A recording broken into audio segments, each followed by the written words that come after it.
మాట బంగారు మాట, బైబిల్లో మాట యేసు మాట. భలే భలే మాట బంగారు మాట, బైబిల్లో మాట యేసు మాట. నా జీవితాన నీ జీవితాన మరువని మాట యేసు మాట. నా జీవితాన నీ జీవితాన మరువని మాట యేసు మాట. భలే భలే మాట బంగారు మాట, బైబిల్లో మాట యేసు మాట. భలే భలే మాట బంగారు మాట, బైబిల్లో మాట యేసు మాట. జకరియా గ్రంథము 3వ అధ్యాయము మొదటి 4 వచనాలు. మరియు యెహోవా దూత ఎదుట ప్రధాన యాజకుడైన యెహోషువ నిలువబడుటయు, సాతాను ఫిర్యాది అయి అతను కుడి పార్శ్వమున నిలువబడుటయు అతడు నాకు కనుపరచెను. సాతాను, యెహోవా నిన్ను గద్దించును, యెరూషలేమును కోరుకొని యెహోవా నిన్ను గద్దించును. ఇతడు అగ్నిలో నుండి తీసిన కొరివి వలనే ఉన్నాడు గదా అని యెహోవా దూత సాతానుతో అనెను. యెహోషువ మలిన వస్త్రములు ధరించిన వాడై దూత సముఖములో నిలువబడి ఉండగా, దూత దగ్గర నిలిచి ఉన్న వారిని పిలిచి ఇతను మైలి బట్టలు తీసివేయడని ఆజ్ఞాపించి, నేను నీ దోషమును పరిహరించి ప్రశస్తమైన వస్త్రములతో నిన్ను అలంకరించుచున్నాను అని సెలవిచ్చెను. చాలు. ప్రభువునందు ప్రియమైన దేవుని పిల్లలారా, దేవుని వాక్యాన్ని శ్రద్ధగా మనం వినాల. మన దేవుడు ఎంత గొప్పవాడో ఆయన వాక్యములో నుండి బయలుపరచబడగా మనము విని ఆయన గొప్పతనము, మన ఎడల చూపించిన ఆయన ప్రేమ, మనల్ని కోరుకున్న విధానము, ఎటువంటి స్థితిలోనున్న నిన్ను ఏ స్థితిగా మార్చాడో అది ఎరిగినప్పుడు ఆయన మనం ఆరాధించుకుంటా ఉండలేము. ఆయన కనికరము, ఆయన దయ, ఆయన యొక్క మంచితనము మన జీవితకాలమల్లా వర్ణించలేము. ప్రియమైన దేవుని పిల్లలారా, ఆయన ఆ గొప్పతనాన్ని, ఆయన ఘనతని మనము జ్ఞాపకం చేసుకున్నప్పుడు నిజంగా మనం ఏపాటి వారము, ఆయనకి తగినట్లుగా మనం ఆయన్ని సేవించడానికి ఆయన మనల్ని సిద్ధపరచుకొని మన నోట ఆయనకి పడేటటువంటి స్తుతులు పెట్టి మన పాదములు ఆయన గుమ్మంలో నిలిచినట్లుగా చేసి ఆయన సన్నిధిలో ఉండేటటువంటి ధన్యత భాగ్యము మనకి అనుగ్రహించి మనలను పోగొట్టుకున్న వాటన్నిటినీ, శ్రేష్టమైన వాటన్నిటినీ, ఏ మంచి లేని మనల్ని ఆయన జ్ఞాపకం చేసుకుని మరలా వాటన్నిటితో అలంకరించి తన ఎదుట యోగ్యులుగా మనల్ని సిద్ధపరిచినటువంటి దేవునికి మనము కృతజ్ఞతలు చెల్లించాలి.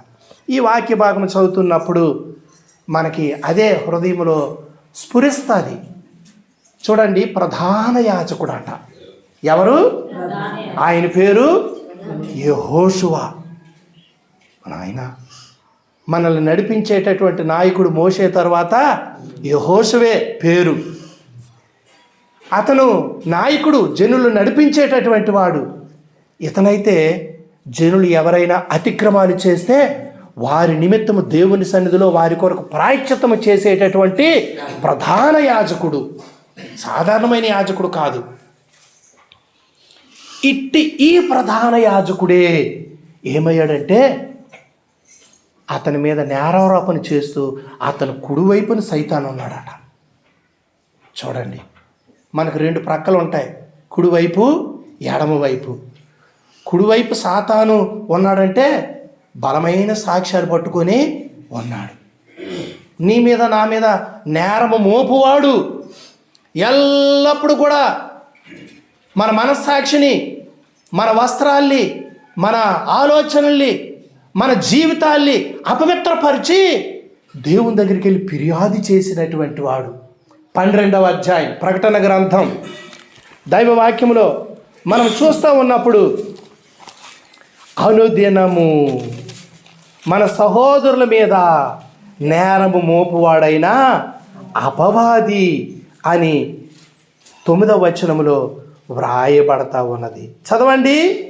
కాగా సర్వలోకమును మోసపుచ్చుచు అపవాది అనియు సాతాను అనియు పేరు కలిగిన ఆది సర్పమైన ఆ మహాఘట సర్పము పడద్రోయబడెను. అది భూమి మీద పడద్రోయబడెను. దాని దూతలు దానితో కూడా పడద్రోయబడిరి. ఒక గొప్ప స్వరము ఎలాగు చెప్పుట వింటిని, రాత్రి పగళ్ళు మన దేవుని ఎదుట మన సహోదరుల మీద నేరము మోపువాడైన అపవాది. ఇప్పుడు రక్షణయు శక్తియు రాజ్యమును మన దేవుని వాయను, ఇప్పుడు అధికారము ఆయన క్రీస్తుదాయను. ఎంత గొప్ప సంతోషము. అపవాది అంటే కిందనేమిచ్చారు? సాతాను. ఇప్పుడు ఎవరు ప్రధాన యాజకుడైన యెహోషువ మీద నేరం మోపుతున్నారు? ఆ సాతానే. వీడి పనేమిటి? మన మీద, మన సహోదరుల మీద దేవుని దగ్గర ఎప్పుడు కూడా నేరాలు మోపడమే, దోషాలు మోపడమే. అర్థమైందా? ఇక్కడ మనల్ని అపవిత్రులు చేయడము, అక్కడికి వెళ్ళి ఫిర్యాదు చేయడము. చూసారా ఎలాగున్నాడో? వాడి దూతలు కూడా భూమి మీద పడద్రోయబడ్డారు. వారికి అక్కడ స్థలము లేదు. ఎందుకంటే మిఖాయేలు యుద్ధము చేసి పడద్రోసాడు. ఎందుకంటే అపవాది సిలువలో ఓడించబడ్డాడు. యేసయ్య ద్వారా మరి గెలవబడ్డాడు. యేసయ్య వాడిని గెలిచాడు. మానవ అవతారంలో వచ్చిన ప్రతి మానవ జీవితాన్ని మోసం చేసిన అందరి వలె క్రీస్తు యేసును మోసగించలేకపోయాడు. అపవాది కోరల్ని ప్రభు ఏం చేశాడు? విరిచివేశాడు. పాపాన్ని జయించాడు, మరణాన్ని జయించాడు, సైతాను యొక్క శోధనల్ని జయించాడు ప్రభువు. ప్రియమైన దేవుని పిల్లలారా, మన జీవితంలో కూడా అపవాదిని జయించేవారిగా చేయాలన్నదే దేవుని యొక్క ఉద్దేశం. అందుకే అపవాదిని మీ కాళ్ళ కింద శీఘ్రముగా చితకద్రొక్కించును అని పౌలు తన పత్రికలో రాయడం జరిగింది. కాబట్టి ప్రియమైనటువంటి దేవుని పిల్లల, దేవుని పిల్లల ద్వారా ఆ సాతానుని, అపవాదిని, నేరారోపణ చేసేటటువంటి వాడిని మనము కూడా అధిగమించాలనేదే దేవుని యొక్క ఉద్దేశం. నీవు ప్రభువైన యేసుక్రీస్తు నీ సొంత రక్షకునిగా అంగీకరించావు. నీ పాపాలన్నీ ఆయన దగ్గర ఒప్పుకొన్నావు. ఆయన రక్తములో నీవు కడగబడ్డావు. ఎంతో ఆనందంతో, సంతోషంతో ఆరాధించవలసినటువంటి నీవు 2026లో మొదటి నెల గతించిపోయింది. ఈ వారం వచ్చేసరికి నూతన నెల మొదటి దినమే ఆరాధన దినం. మరలా ఎంత గొప్ప ఆనందం కదా! ఆరాధనతో ఈ నెల ఆరంభిస్తూ ఉన్నాం. కానీ అపవాదం ఏం చేస్తాడంటే, ఈ నెలంతా నీకు విజయం రాకుండా ఉండడానికి వాడికి ఒక ప్లాన్ ఉంటుంది. ప్లాన్ ఉండి ఏవేవో భావాలు నింపి, ఏం వింటావులే వాక్యం, ఏం పాడతావులే పాటలు, మౌనంగా కూర్చో, ఏం చేశాడు దేవుడు నీకు ఉపకారము అని ఏవేవో నీ మనసులో భేదాలు పుట్టిస్తాడు. అందరూ ఆరాధన చేశారు, ఏదో ఆరాధన చేద్దామంటే ముందేం తలంచింది, ఇప్పుడు ఏం ఆరాధన చేస్తుంది చూడు అని మరల నెపాలు మోపుతాడు. అపవాదికి చోటీయకుడి. అపవాదిని ఎదిరించండి, దేవునికి లోబడండి, దేవుని మనసు కలిగి ఉండండి, అపవాదిని ఎదిరించండి. వాడు మీ యొద్ద నుండి పారిపోతాడు. పేతురుతో ప్రభు అన్నాడు, అపవాది నా వెనుక్కు పో అన్నాడు. పేతురు అపవాదే కాదు, పేతురును ప్రేరేపిస్తున్నటువంటి ఆ యొక్క ఆత్మ. కాబట్టి పేతురులో నుండి ఆ అపవిత్ర ఆత్మను పోగొట్టాలా, అతన్ని ఒక గొప్ప పాత్రగా వాడుకోవాలా, తన శిష్యులో అగ్రగణ్యుడిగా పెద్దవానిగా బాధ్యతను అప్పగించాలా. నీవు స్థిరపడిన తర్వాత నీ సహోదరుల్ని బలపరచు. గొప్ప బాధ్యత ఆయనకి ఇవ్వబడదు. నీవు పేతురువు, ఈ బండ మీద నా సంఘమును కడతాను, పాతాళంలో ఒక ద్వారములు దాని ఎదుట నిలబడలేవు. కాబట్టి నువ్వు జయించేవాడిగా ఉండాలి. నువ్వే లోబడిపోయిన వాడిగా ఉంటే ఎలాగా నీ మీద కట్టడం జరుగుతుంది. కాబట్టి ప్రియమైనటువంటి దేవుని పిల్లారా, ఆ బండ క్రీస్తు మీద నీవు నేను మనమందరము కూడా స్థిరమైన ఆ పునాది మీద కట్టబడి పాతాళలోక ద్వారములు దాని ఎదుట నిలవనేరవు అని ప్రభు చెప్పినట్లుగా మనము అపవాదిని జయించి ఓడించి మన కాళ్ళ కింద శీఘ్రముగా చితకదొక్కించినట్లుగా దేవుడు మనల్ని శక్తివంతులుగా చేయడానికి. కాబట్టి ప్రధాన యాజకుడు అంటే ఇప్పుడు సమయం లేదు. ఆయనకి ఇయ్యబడినటువంటి వస్త్రాలు కానీ ఆయన అలంకరించినటువంటి విధానము కానీ మనకి ఆ పరిశుద్ధ బైబిల్ గ్రంథములో వ్రాయబడి ఉన్నాయి. నిర్గమకాండము 28వ అధ్యాయము మరియు మనం చూసినప్పుడు ఆ యొక్క 29వ అధ్యాయము ఎలాగా ప్రధాన యాజకుని అతని కుమారుల్ని మోషేకి దేవుడు ఆజ్ఞాపించి వారిని ఎలాగ సిద్ధపరచాలి, వారు ఏ రీతిగా ఉండాలి అని చెప్పి ఎటువంటి మరి వస్త్రాలతో వారిని అలంకరించాలి అని చెప్పి దేవుడు వారికి మరి మోషేకి సెలవిచ్చినట్లుగా అహరోనికి అతని కుమారులకి కూడా అంతా చేశాడు. ప్రియమైనటువంటి దేవుని పిల్లలారా, అలాగూ అతన్ని నాకు యాజకుడైనట్లుగా నీవేం చేయాలా, ప్రతిష్ఠించాలా అని చెప్పాడు. 28 నిర్గమకాండం, మరియు నాకు యాజకత్వం చేయుటకై నీ సహోదరుడైన అహరోనును కుమారులను అనగా నాదాబు, అబీహును, ఎలియాజరును, ఈతామారును ఇశ్రాయేలు నుండి నీ యొద్దకు పిలిపింపుము, అతనికి అలంకారమును ఘనతయు కలుగునట్లుగా అహరోనుకు ప్రతిష్ఠిత వస్త్రములు కొట్టవలెను.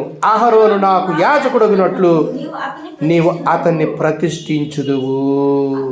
ప్రియమైనటువంటి దేవుని పిల్లారా, అతనికి ఇవ్వబడేటటువంటి వస్త్రాలు అక్కడ 4వ వచనం నుండి మరి వ్రాయబడ్డాయి. అక్కడ మనము చూచినప్పుడు అయితే అవన్నీ కూడా ప్రధాన యాజకుడు పాత నిబంధనలో ఏ రీతిగా అతను మరి ఆ వస్త్రాలు వేసుకోవాలో, పతకము, ఏపోదు, నిలువుటంగి, విచిత్రమైన చొక్కా, ఈ పాగా, దట్టి కొట్టవలసిన వస్త్రాలు, అతడు నాకు యాజకుడై ఉన్నట్లు నీ సహోదరుడైన అహరోనుకు అతని కుమారులకు ప్రతిష్ఠిత వస్త్రములు కుట్టింపవలెను. వారు బంగారును, నీల ధూమ్ర రక్త వర్ణము గల నూలును, సన్న నారను తీసుకుని బంగారుతో నీల ధూమ్ర రక్త వర్ణము గల ఏపోదును పేలిన సన్ననారతో చిత్రకారుని పనిగా చేయవలెను. 2 అంచులు యందు కూర్చబడు 2 భుజఖండములు దాని కొండవలెను, అట్లు అది సమకూర్చబడి ఉండును. ప్రియమైన దేవుని పిల్లలారు, ఇవన్నీ చదవండి. ఆ రీతిగా వారికి ఈ యొక్క మరి అంగి, ఈ యొక్క వస్త్రాలన్నీ కూడా వేసి అలాగే న్యాయ విధాన పథకం అతని రొమ్మున ఉండాలి. ఆ రొమ్మున మరి ఉండవలసినటువంటి ఆ పథకములో ఉన్నటువంటి ఆ యొక్క మరి రత్నాలు 12 ఉండాల. ప్రియమైనటువంటి దేవుని పిల్లలారా, అలాగే ఆ భుజముల మీద మరి ఆ ఇశ్రాయేలీయులు పేర్లతో చెక్కబడేటటువంటి బంగారుతోను నీల ధూమ్ర రక్తవర్ణం గల ఎఫోదును పేరిన సన్ననారతో చిత్రకాను పనిగా 2 అంచులు యందు కూర్చబడు 2 భుజఖండములు దాని కొండవలెను, అట్లు అది సమకూర్చబడి ఉండును. మరియు ఎఫోదు మీద నుండి విచిత్రమైన దట్టి దాని పని రీతిగా ఏకాండమైనదై బంగారుతో నీల ధూమ్ర రక్తవర్ణము గల నూలుతో పేనిన సన్ననారుతో కొట్టవలెను.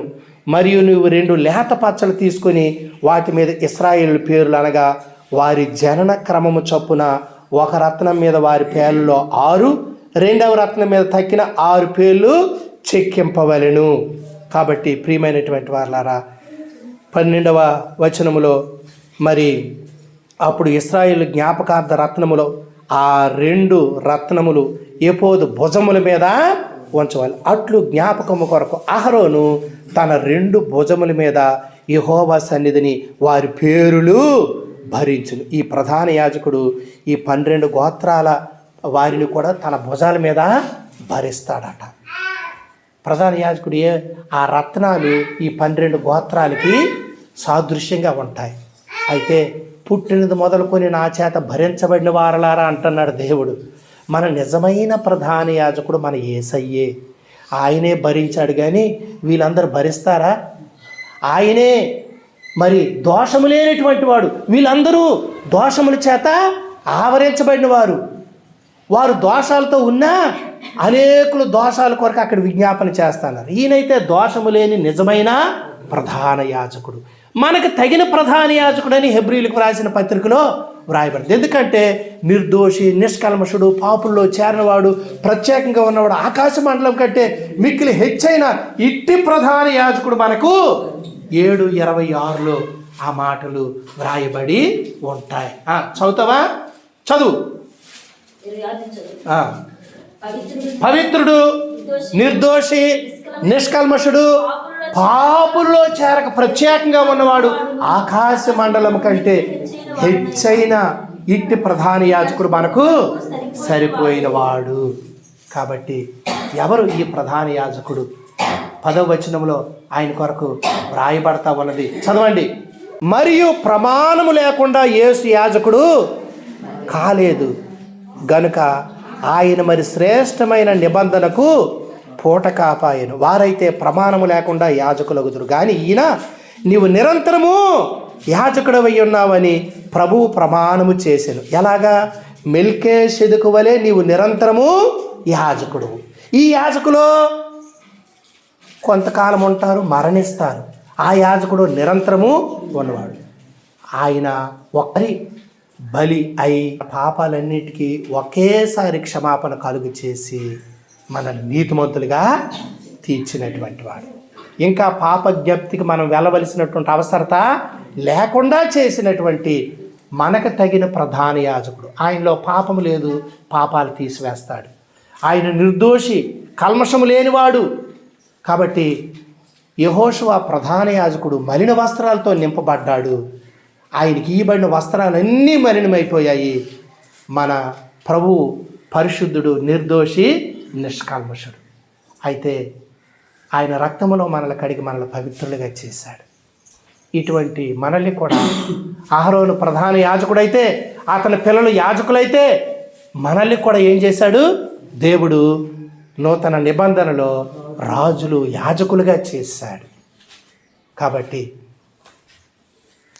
ఒక పాట కూడా సీయోను గీతాల్లో రాశారు.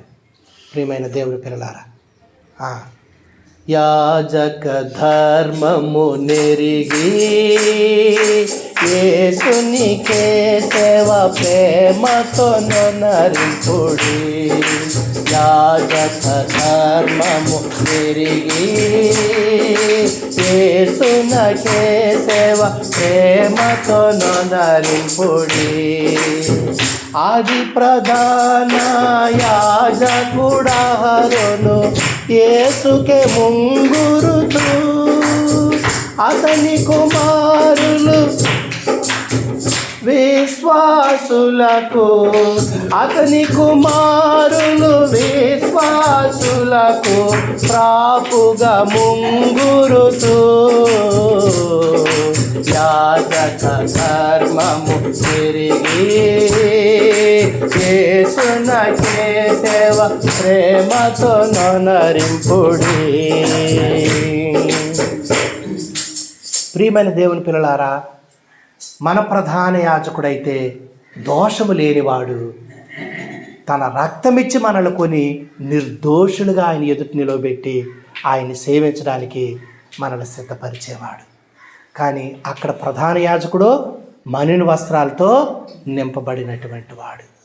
ఏటేటా బలులు అర్పిస్తూ వచ్చినప్పుడు ఏటేటా వారి పాపాలు వారికి గుర్తు వస్తుండేవి. కానీ ఈయనైతే సదాకాలం నిలిచి ఒక్క బలి ద్వారా మనల్ని పవిత్రులుగా చేశాడు. ఆ ప్రధాన యాజకుడు అతని మీద సాతాను ఫిర్యాది అయి నేరాలు మోపుతూ ఉన్నప్పుడు యెహోవా దూత అక్కడ నిలవబడినప్పుడు ఏమి జరిగింది అని అంటే, యెహోవా దూత సాతానుతో మాట్లాడుతూ 2వ వచనంలో ఏమన్నాడో మనము చదువుతాం. చదవండి. చదువు నాయన. యెరూషలేమును కోరుకుని యెహోవా నిన్ను గద్దించును. ఇతడు అగ్నిలో నుండి తీసిన కొరివి వలనే ఉన్నాడు కదా అని యెహోవా దూత సాతానుతో కాలిపోయి సగం గాలిపోనాడు, సగం గాలిపోయినాడు మీద ఫిర్యాదు చేస్తున్నాడు. మనము పల్లెటూరులు అంటే ఏం చేస్తామంటే, నాన్నగారు మంచము కోడి ఒకటి ఊడిపోయిందని ఇరిగిపోయిందని జాగ్రత్తగా మూట కట్టి పెడకని పెడతాడు. అప్పుడు పెడకల్లో పెట్టేవాళ్ళు. ఇప్పుడంటే ఇళ్ళన్నీ మారిపోయి పరిస్థితులన్నీ మారిపోయాయి. అర్థమైందా? లేదా అటుకు మీద పెట్టేవాడు, లేదా సాల అటుకు మీద పెట్టేవాడు. అమ్మేడు చేసేది పొయ్యిలో కర్రలేవి లేవు మరెందుకో అలా తీసని ఆ మంచం కోలు ఏం చేసేవాళ్ళు, ఓడగొట్టేసి పొయ్యిలు పెట్టితే అటు ఎంత పని చేసినావు, దాని కొరకు నేను ఒకటి సంపాదించేసి మంచం చేద్దామంటే ఎంత పని చేసినావు నువ్వు. అయితే మరి ఏడు చేయమంటావు, సగం కాలిపోయింది, అది తీసే దాన్ని వాడుకుందాం అంటారా? ఓరే అంత పని. మరి అసలు పనికిరాదు. అది పనికి వస్తుందా? మరి పనికిరాదు. ఎంత పని చేసావు, ఎలాగెళ్ళి తెచ్చేసరికి నువ్వు ఈ ఒక్కొయ్యి నువ్వు లోపల పెట్టేశావు. మంచి మంచం కూడది, దాన్ని నువ్వేం చేసావు, కాల్ చేసావు. ఇప్పుడేమవుతుంది, మిగతా కొయ్యలన్నీ పొడవు అవుతాయి, అదేమవుతుంది, పుట్టు అయిపోతుంది. లేకపోతే దాని మరి తలకాయ కాసే పెట్టింది అనుకో, ఆ కళ్ళన్నీ ఏమైపోతాయి, కాలిపోతాయి. అది మరి దండలు పెట్టుకోవడానికి ఏమాత్రం పనికిరాదు. మనం ఏం చేస్తామంటే, ఇక అది పనికిరాదు కాబట్టి కాల్చే అంటాం మనం. అయితే దూత ఏమంటుందంటే, ఇతడు అగ్నిలో నుండి తీసిన కొరువలనే ఉన్నాడు కదా. అగ్నిలో నుండి తీసిన కొరివి. ప్రియమైనటువంటి దేవుని పిల్లారా, అగ్నిలో నుండి తీసిన మనము ఎందుకు పనికొస్తాం చెప్పండి? అందుకే ఇశ్రాయేలు ఎలాగున్నారో దేవుడు యెహెజ్కేలు గ్రంథము 15వ అధ్యాయంలో రాశాడు. 4వ వచనములో ఏది మొదటి నుండి చదవాల. ద్రాక్ష కర్రాట. ఏమండి అందరూ వినండి పెద్దలు, ద్రాక్ష కర్ర అంటే ఏమిటి? ద్రాక్ష కర్ర అంటే, మీ వెనకతల బొప్పాయి చెట్లు ఉన్నాయా? బొప్పాయి చెట్లు జాగ్రత్త ముద్రపెట్టి మంచి పెళ్లి మంచం చేయించండి అంటే ఎలాగుంటుంది? నవరు బేదర్ గారు మీకు తెలియదండి, అదేమైనా ఎంత లావైనా సరే అది ఎందుకు పనికిరాదు. మీ ఇంటనకతల సొరకాయ చెట్లు అంటే ఇవి ఆనప పాదులు వేసుకున్నారు అనుకోండి, ఆనపకాయలు, అర్థమైందా? ఆ బొడ్డు లావుగా అయింది అనుకోండి, దాంతో ఆ మొదలు కడ కొట్టి బాగా చెక్కించి గోడకి మేకులాగా అది ఉపయోగపడుతుంది. ఏంటి అలా గట్టిగా ఉంటుంది, ఏంటి అది పనికిరాదు. అటువంటిదే ఏమిది చదువుతున్నటువంటి ద్రాక్ష చెట్టు. ఇది ఎటువంటిదంటే, చదువమ్మా ఇప్పుడు మొదటి వచనం నుండి. మరియు యెహోవా వాక్కు నాకు ప్రత్యక్షమయ్యేలాగా సెలవిచ్చాను, నరపుత్రుడా, ద్రాక్ష చెట్టు అడవి చెట్టు కర్రలన్నిట్లో అది ఏమైనా శ్రేష్టమైందా? ఏ పనికైనా దాని కర్ర తీసుకుంటారా? ఏ ఉపకరణమైన దాంతోని చేస్తారా? దాని కర్రతో మేకైనను చేయుదురా? ఒక్క మేకులాగైనా అది పనికొస్తుందా? అది పొయ్యికే అది పొయ్యికే సరిపోవును కదా. అగ్ని చేత రెండు కొనలు కాల్చబడి నడుమ నల్లబడిపోయిన తర్వాత ఏ పనికైనా తగునా. మొదటే దేనికి పనికిరాదు. ఇప్పుడు ఏమైందంటే కాలిపోయి రెండు పక్కల కాలిపోయి మధ్యనే నల్లబడిపోయింది. అంటే అగ్ని లోపలికి రాజీ లోపల ఏమైపోయింది, ఆ నడుమ నల్లబడిపోయింది. అంటే లోపలే లగ్గెళ్ళిపోయి కాలిపోయింది అదంతా. ఇప్పుడు దేనికైనా అది పనికొస్తుందా? అది ఏమంటున్నాడు దేవుడు, అది పొయ్యికే పనికొస్తుంది కానీ ఇంక దేనికి కూడా పనికిరాదు.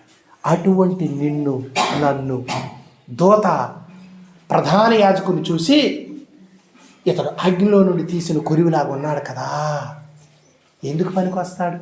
మన దేవుడు ఎంత అద్భుతకరుడంటే అటువంటి కాలిపోయిన జీవితాలు, నాశనమైన జీవితాలు తిరిగి ప్రయోజనకరముగా చేయగలిగిన వాడు.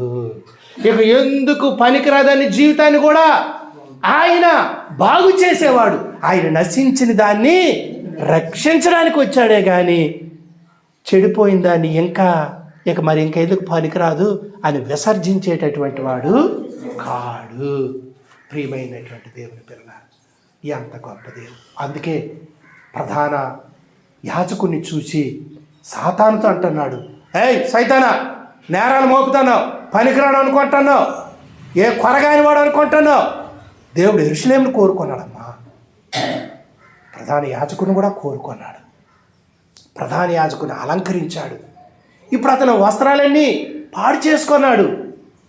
ఒక బాబుని తీసుకొచ్చి తల్లి ఏం చేస్తుందంటే చక్కగా స్నానం చేయించి బట్టలు వేసి ఆడుకోరా నాయన అని వదులుతుంది. ఆడిల్లి బండి తిప్పి బురదలు పడిపోయి పక్క కాలువలు పడిపోయాడు. అప్పుడు ఏం చేస్తుంది, అరే ఇంత చక్కగా తయారు చేశాను, స్నానం చేయించాను, ఎక్కడ పడిపోయాడు? కాలువలో పడిపోయాడు. వాడిని చూసి అసహించుకొని ఇక మరి ఈడొద్దులే అని పడద్దా కాలువలో, ఇక మరి ఈడొద్దు అంటదా? అరే ఎంత తయారు చేశాను, మరి నాకు వద్దు అంటదా? అలాగందు.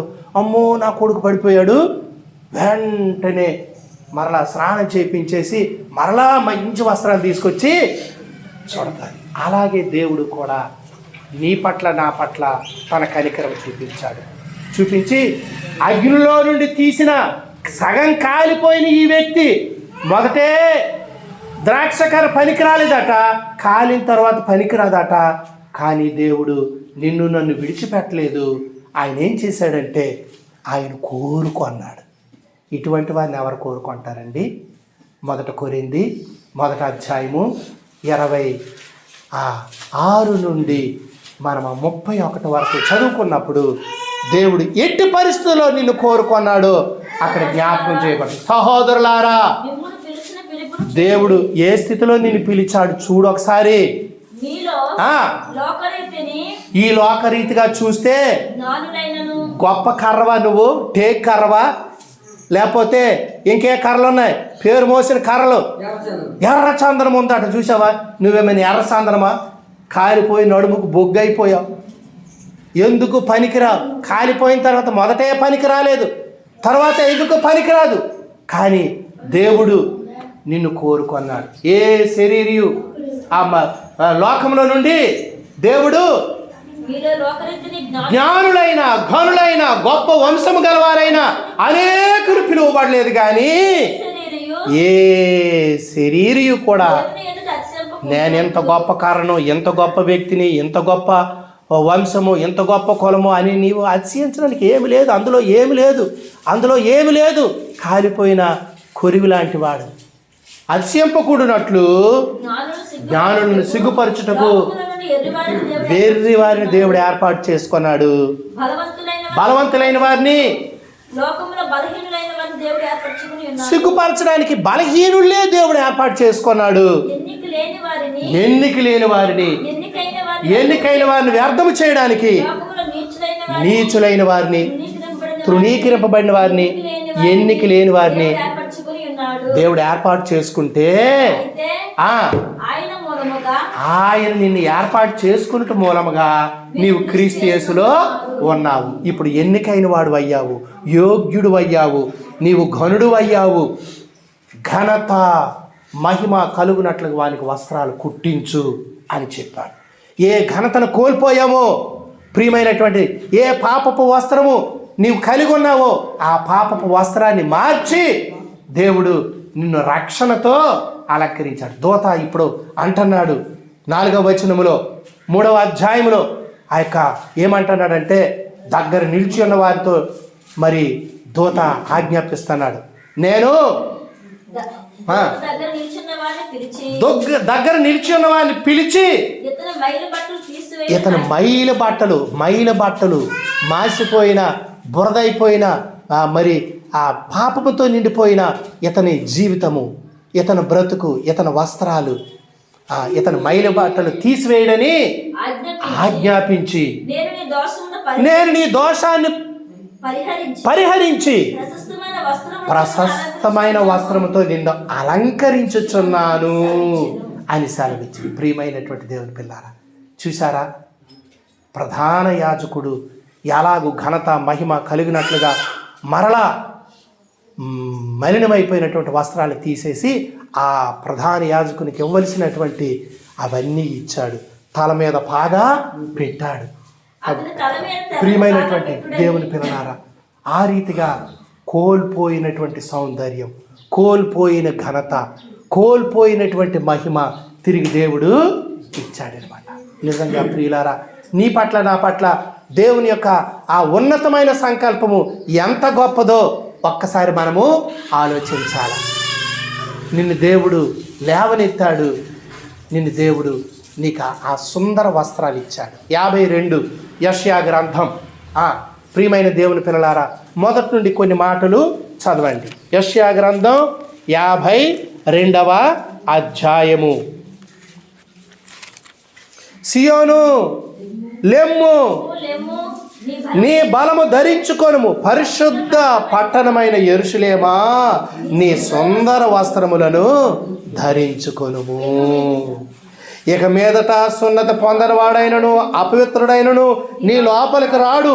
ధూళి దులుపుకొనుము, యెరూషలేమా లేచి కూర్చుండుము, చెరపట్టబడిన సియోను కుమారి నీ మెడకట్లు విప్పివేసుకొనుము. యెహోవా ఎలాగూ సెలవిచ్చును, మీరు ఊరకయే అమ్మబడితిరి కదా, రోకలియ్యకయే మీరు విమోచించబడి. ప్రియమైన దేవుని పిల్లలారా, ఊరక అమ్మబడ్డారట. 50వ అధ్యాయంలో చూడండి ఎలాగ మనము అమ్మబడ్డాము. మీ అతిక్రమములను బట్టి నా అప్పుల వారిలో ఎవరికి మేము అమ్మివేసితిని, మీ దోషమును బట్టి మీరు. 50వ అధ్యాయంలో మొదటి వచనం అంతా చదవండి ఒకసారి. యెహోవా ఎలాగూ సెలవిచ్చుచున్నాడు, మీ తల్లిని విడనాడిన పరిత్యాగ పత్రిక ఎక్కడున్నది? నా అప్పుల వారిలో ఎవరికి మిమ్మును అమ్మివేసితిని, మీ దోషములను బట్టి మీరు అమ్మబడితిరి. ప్రియమైనటువంటి దేవుని పిల్లలారా, అంటున్నాడు ఆయన, మీ దోషములను బట్టి మీరు అమ్మబడ్డారట. కాబట్టి మీరు ఏమి ఇవ్వకుండానే విమోచించబడతారు. నువ్వు ఏమి ఇవ్వలేదు, కానీ నీ కొరకు యేసయ్య గొప్ప క్రయము చెల్లించాడు. చూసారా, తన ప్రాణం పెట్టాడు, తన రక్తాన్ని చిందించాడు, నిన్ను నన్ను కోరుకున్నాడు. నీ కొరకు నా కొరకు విమోచన క్రయధనముగా బలైపోయాడు. ప్రియులారా, ఎంత ప్రేమ చూపించాడు చూడు. అందుకే లెమ్ము, ధూళి దులుపుకొనుము, లేచి కూర్చుండుము, ఊరకయే అమ్మబడ్డారు కదా, ఏమి ఇవ్వకుండానే మీరు విమోచన. నీ విమోచన కొరకు ఏమైనా ఇచ్చావా నువ్వు? ఉచితమైన రక్షణ కదా, ఆయన యందు విశ్వాసం ఉంచడం ద్వారా కృపచేత రక్షించబడ్డాము కదా, ఇది దేవుడిచ్చే వరము కదా. అంతేగా నువ్వు ఎక్కడి నుండి తెచ్చుకున్నావా? క్షమాపణ కొరకు నువ్వేమైనా చేసావా? ఎక్కడైనా క్రైస్తవులు ఎవరైనా పాస్టర్ గారు నీ రక్షణ కొరకు ఇది చెయ్యాలి అని అంటే అది తప్పది. రక్షణ ఉచితం. రక్షించబడిన తర్వాత సత్క్రియలు చేయాలి నువ్వు. అందుకు పిలువబడ్డా. ఎందుకంటే మరలా పడిపోయి ఆయన నామాన్ని అపవిత్రపరచడానికి కాదు, ధూళి దులుపుకో, నీ సుందర వస్త్రాలు ధరించుకో. నీవు లెగు, ఆయన్ని మహిమపరచు. యెషయా 61వ అధ్యాయము 10వ వచనం. అక్కడ చూడండి, దేవుని యొక్క వాక్యములో మనం చూస్తాం. అన్యులు 61:10 శృంగారమైన పాగా ధరించుకొనిన పెండ్లు కుమారుని రీతిగాను, ఆభరణములతో అలంకరించుకొనిన పెండ్లు కుమార్తె రీతిగాను ఆయన రక్షణ వస్త్రములను నాకు ధరింపజేసి ఉన్నాడు.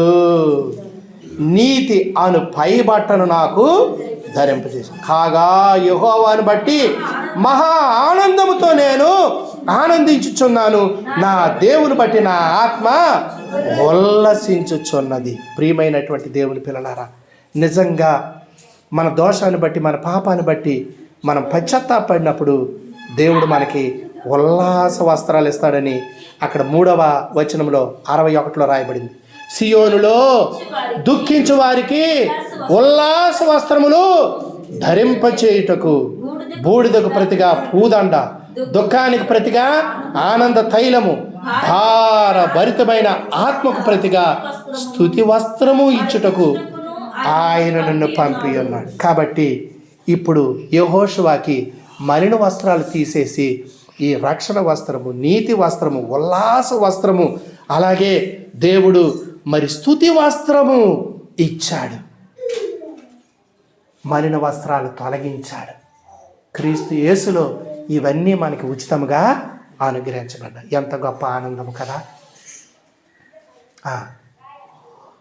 మలిన వస్త్రములతో నేను చెడిన హృదయముతో నేను, మలిన వస్త్రములతో నేను చెడిన హృదయముతో నేను కలువరి సిలువను చేరను, కలువరి సిలువను చేరను. ప్రభు నా పాపములను క్షమించు, ప్రభు నా పాపములను వెలిగించు, నా పాపములను క్షమించు, ప్రభు నా నేత్రములను వెలిగించు. ప్రభు యేసే నన్నెంతో ప్రేమించు, ప్రాణమును నా కొరకొసగి, ప్రభు నా పాపములను క్షమించు, ప్రభు నా నేత్రములను వెలిగించు. ఎంత గొప్ప దేవుడు, ఎంత కృతజ్ఞత మనకి. మన జీవిత ఆ భ్రష్టత్వము ప్రియులారా, మనము పడిన అమ్మబడిన ఆ స్థితిలో నుండి ఊరకే తన క్రయముగా, విమోచన క్రయధనముగా తన రక్తము, తన ప్రాణము మన కొరకు ధారపోసినాడు దేవుడు. కాబట్టి నేనే నా చిత్తానుసారముగా నీ అతిక్రమాలన్నీ కూడా తుడిచివేశాను. మంచు విడిపోయినట్లుగా నీ పాపములు, మబ్బు తొలగినట్లుగా నీ దోషాలు నేనేం చేశాను? తొలగించేశాను. దయతో చదవండి 44 మరి 21వ వచనము నుండి. యాకోబు, ఇశ్రాయేలు, వీటిని జ్ఞాపకం చేసుకొనుము, నీవు నా సేవకుడువు, నేను నిన్ను నిర్మించాను. ఇశ్రాయేలు, నీవు నాకు సేవకుడు అయి ఉన్నావు, నేను నిన్ను మరిచిపోజాలను. మంచు విడిచిపోవునట్లుగా నేను నీ అతిక్రమములను, మబ్బు తొలగినట్లుగా నీ పాపములను తుడిచివేసి ఉన్నాను. నేను నిన్ను విమోచించాను నా యొద్దకు. ప్రియమైనటువంటి దేవుడు, నేనే నిన్ను విడిపించాను. ఎలాగూ నా చిత్తానుసారముగా నీ దోషాలన్నీ. 43వ అధ్యాయం ప్రియమైన వాళ్ళారా 25వ వచనము. నేనే నా చిత్తానుసారముగా నీ అతిక్రమను తుడిచివేయుచున్నాను, నేను నీ పాపములను జ్ఞాపకము చేసుకొనను. ఎంత గొప్ప దేవుడు. మన దోషములు మరి ఇంకా జ్ఞాపకం చేసుకోకుండా తన చిత్తానుసారంగా నీ కొరకు ప్రాణమిచ్చి రక్తము చిందించి నీ పాపములు కడిగి వేశాడు. వాటిని సముద్రపు అగాధములో పడవేశాడు. ఇక వాటిని జ్ఞాపకము చూసుకో. వీపు వెనుకతోట ఆయన పారవేశాడు, వెనక్కి ఇసిరేశాడు. ఇక వాటిని చూడడు, జ్ఞాపకం చేసుకోడు. ఎంత కనికర వాత్సల్యము దేవుడు నీ పట్ల నా పట్ల కనపరిచాడు. కాబట్టి ప్రధాన యాజకుడు మలిన వస్త్రాలతో ఉంటే దేవుడు ఆయన్ని ఆ మలిన వస్త్రాలు తొలగించేసి ప్రశస్త వస్త్రాలతో ఆయన ఉంచినట్లుగా నిన్ను నన్ను కూడా దేవుడు మన పాపపు వస్త్రము తీసి ఆ నీతితో, పరిశుద్ధతో, రక్షణతో దేవుడు స్తుతి వస్త్రం కూడా ఇచ్చాడట ఆయన్ని సేవించడానికి. ఎంత గొప్ప భాగ్యము ప్రియులారా. కాబట్టి నీ పాపము పరిహరించు. అలాగే ప్రవక్త కూడా అపవిత్రమైన పెదవులతో నిండి ఉన్నప్పుడు బలిపీఠం నుండి కారుతో తీసిన ఆ నిప్పు చేత పట్టుకుని వచ్చి అతని పెదవులకు తగిలించి, ఇది నీ పెదవులకు తగిలిన కనుక నీ పాపమునకు ప్రాయశ్చిత్తమాయను తొలగిపోయినని యెషయా గ్రంథం 6వ అధ్యాయంలో 7వ వచనంలో వ్రాయబడినాయి. కాబట్టి ప్రియమైనటువంటి దేవుని పిల్లారా, అయ్యో నేను అపవిత్రమైన పెదవులు గలవాడినని చెప్పాడు ప్రవక్త.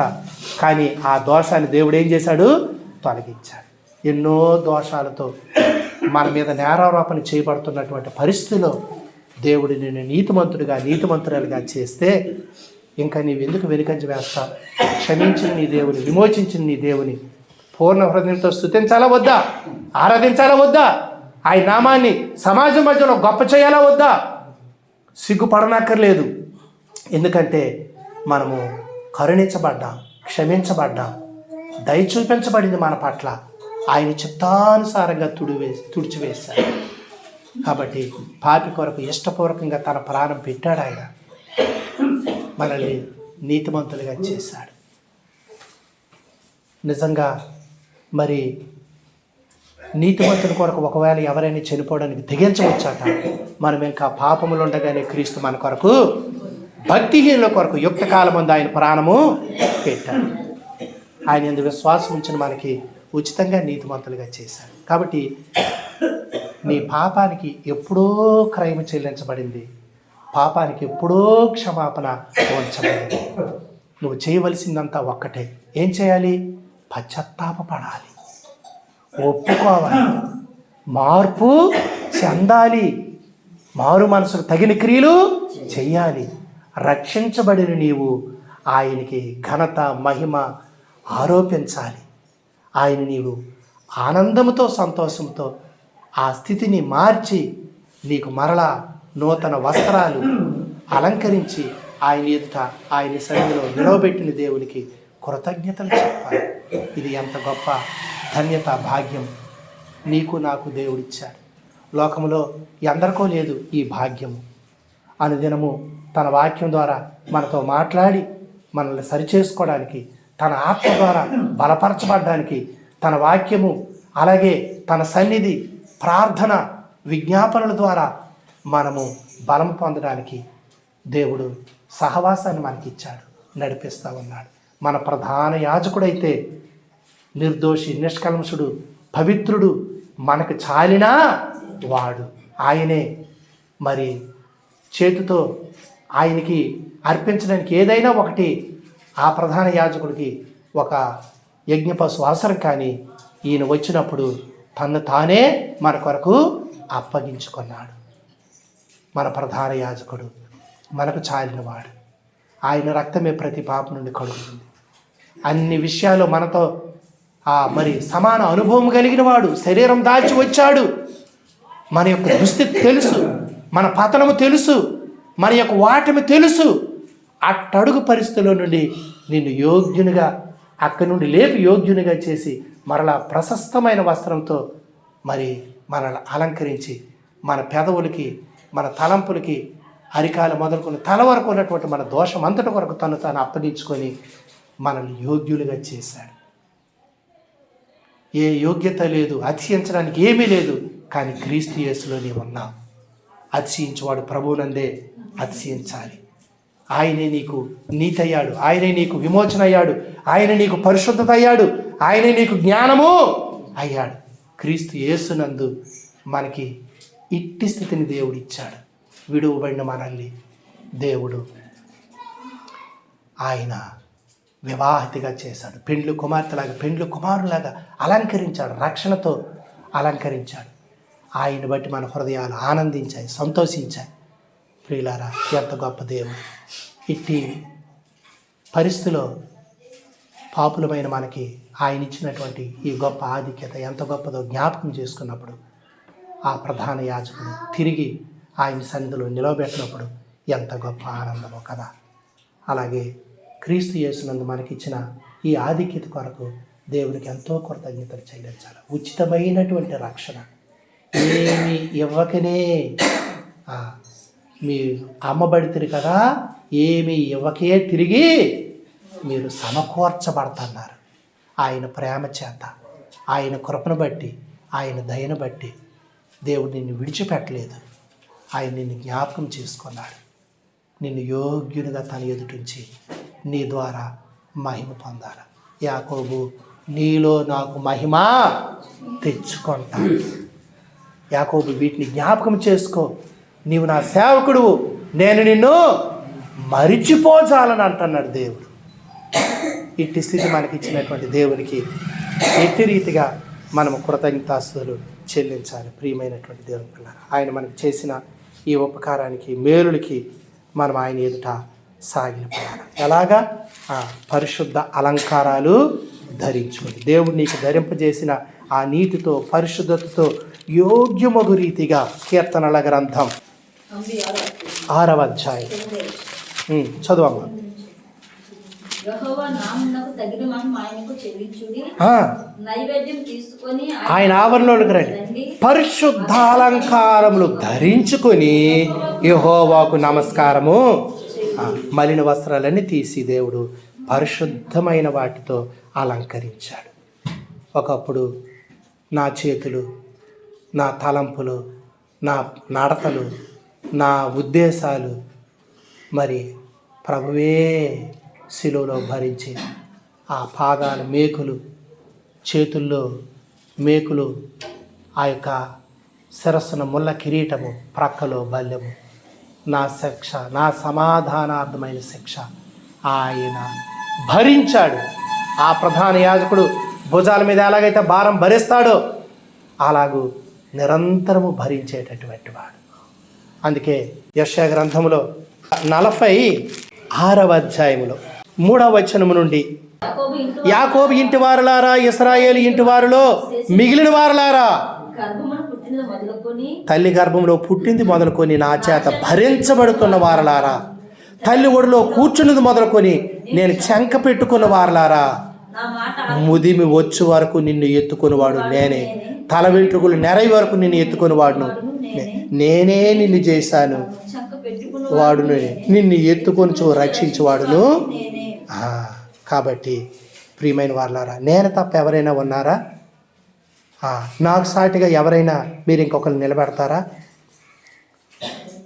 నా వలే నిన్ను విడిపించిన వాడెవడు, రక్షించిన వాడెవడు, భరించిన వాడెవడని సర్వశక్తి కలిగిన దేవుడు అడుగుతా ఉన్నాడు. కాబట్టి నీవే నా దేవుడు, నీవే నా తండ్రివి, నీవే నా విమోచకుడు, నీవే నా ప్రభుడు, నీవే నా రక్షణ అని మనం ఆయనతో చెప్పాలి.